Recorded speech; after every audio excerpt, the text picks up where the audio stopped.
Hi, my name's Emma, and let's talk spooky stuff. Horror, thriller, mystery off-season dropped into a cold reception on the 11th of March. Opening with the Carnival of Animals, it felt like I was accidentally watching Edward Scissorhands or maybe Beauty and the Beast, but what transpired was a foggy nightmare. Starring Jocelyn Donahue, who you may recognize from Dr. Sleep and the House of the Devil, John Swanberg from Your Next and The Rental, Richard Brake, who's well known for really all of his horror work, including 31, Mandy, and Halloween 2, and of course the talented Melora Walters, who gives an epic opening monologue. The film follows a woman who travels from New York to a mysterious island when she gets the news that a grave has been vandalized. Now she must track down the caretaker of the graveyard, which proves to be impossible in a dreamy village full of secrets. Secrets that they'll do anything to guard, but by the time they realize something's wrong, it's too late. The film is written and directed by Mickey Keaton, who strives for, above all, originality in his films. All of his horrors so far being vastly different stylizations and different situations. Darling, Carnage Park, and Psychopaths couldn't be more different from each other. And generally speaking, the pacing of his films seem to be different from each other, with Off-Season being more of a slow burn. The film is broken up in chapters which interrupt the sweeping landscapes and pull the audience through different sections of the journey. A lot of the film is carried by the eeriness of the island and wandering through the fog. Although this may seem straightforward and a little bit predictable, it doesn't mean they weren't creative in the way they told the story. Beautiful wide shots, sliders, symmetrical placement. The film isn't less is more. It captures the viewer's gaze with its presentation. The soundscape is also intriguing. For example, the soft pinging sound when a thought leaves a character's mind, or really, a trance. Layered atmos and a great array of familiar nostalgic tracks are used to heighten the tension. When this is paired with the little dialogue and atmosphere, it starts to feel creepy. As mentioned, they use tracks like The Carnival of Animals and also 60s song Turn Around, Look at Me, which if you're a 2000s horror fan like me, Final Destination 3, this was almost the running theme in the movie. Although the colorization of the film does fall in line with the stereotypical gloomy, lost, and looming. Cool tones to symbolize the cold and unfamiliar surroundings. It's a dark film encompassing the feeling of a nightmare. Dreamy, faded, foggy atmosphere, no contrast here. It's desaturated and almost covered in a blanket of grey. But stylization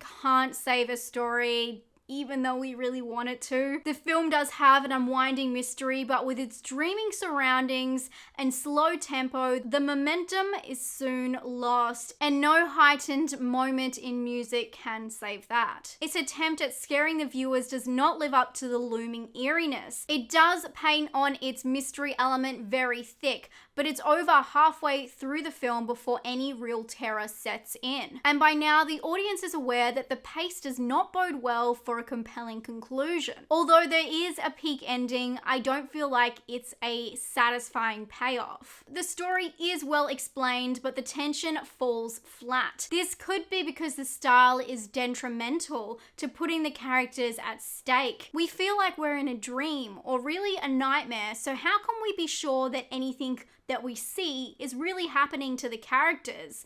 It feels like nothing's at stake since we don't know where they normally live and their normal environment. Honestly, the film was casted well and the atmosphere is chilling, but I believe it could have benefited from a tighter lead-in. The opening monologue is terrifying and possibly my favorite part of the whole film, but it never picks up after that. We are always stuck in a gloomy mystery. Perhaps if we were given a better lead-in to Donahue's character Marie, we would know some contrast between her normal normalcy and where she finds herself now. It's hard to even know if this stylization of the blanket of fog and grey isn't what's normal to her. There's no real disparity between what is happening and what she experiences on a day-to-day basis. It's films like this that disappoint me the most, not because they're awful, but because they had so much potential, so much going for them, and they fall short, leaving the viewer unsatisfied because we felt like they had the tools, they were all there. Great cast, interesting story and mystery, and great cinematography. There's definitely a budget in this film. But of course, I urge you to make up your own mind. Would I recommend Off Season to you all?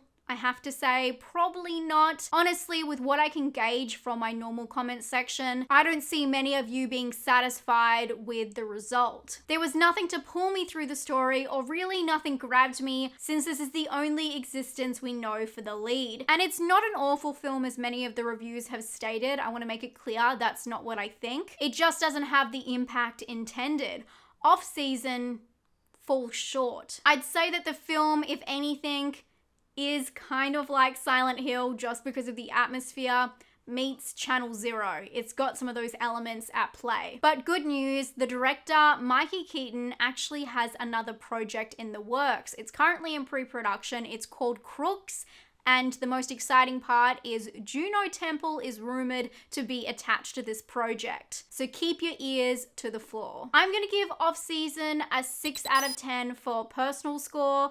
Like I said, I felt like it had all of the elements, but it ran a little bit dry, muted, if you want to say that, desaturated. Originality, I don't think that this is a very original film at all. I'm going to give it a 4 out of 10 for original. And scare, it does have some moments where it really tries to dial up the scares because it feels like they're lacking or really dialed down just so that eeriness can peek through most of the film. It's more eerie and creepy than it is scary. But as I said, there are jump scares in there, and they really ramp up at those points. But I feel like you'll see with the animation or like CGI, the way they bring those scares out, it doesn't fit the ominous tone. So I was kind of disappointed in those elements as well. So I'm going to give Scare a 5. I think it's a 5. Scare's always really hard because it depends if it really scared you. But I do think it's a creepy movie. It's intended to be creepy. And I wouldn't be showing it to kids anytime soon. So we'll give it a 5.